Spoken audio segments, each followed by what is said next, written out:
আজ বানাবো মোরলা মাছের একটি ঝাল ঝাল রেসিপি। বাড়ির পুকুরে মাছ ধরা হয়েছিল আজ। মাছগুলো ভালোভাবে ধুয়ে নিয়ে চলে এলাম, তারপর ভেজে নিলাম নুন হলুদ দিয়ে।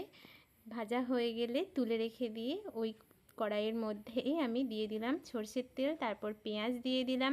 পেঁয়াজের উপরে নুন দিয়ে দিলাম, তাহলে পেঁয়াজটা গলে যাবে। তারপর পেঁয়াজটা লাল হয়ে এলে দিয়ে দিলাম সর্ষে বাটা। সর্ষে বাটাটা ফুটতে থাকুক। তারপর দিয়ে দিচ্ছি আমি কাঁচা লঙ্কা আর অল্প জিরে গুঁড়ো। তাহলে এই ঝাল ঝাল মোরলা মাছের এই রেসিপিটি খুব সুন্দর টেস্ট হয় একটু জিরে গুঁড়ো দিলে। আর আমি টক হওয়ার জন্য খুব অল্প যেন টক হয় একটা আমচুর দিয়েছি ছোট রকম। তারপর মশলাটা কষানো হয়ে গেলে জল দিয়ে দিলাম যেরকম লাগবে। ফুটে উঠলে মাছগুলো দিয়ে একটু ফুটিয়েই সরষের তেল, কাঁচা সরষের তেল দিয়ে নামিয়ে নিলেই আমার এই মোরলা মাছের রেসিপিটি একদম রেডি হয়ে গেল।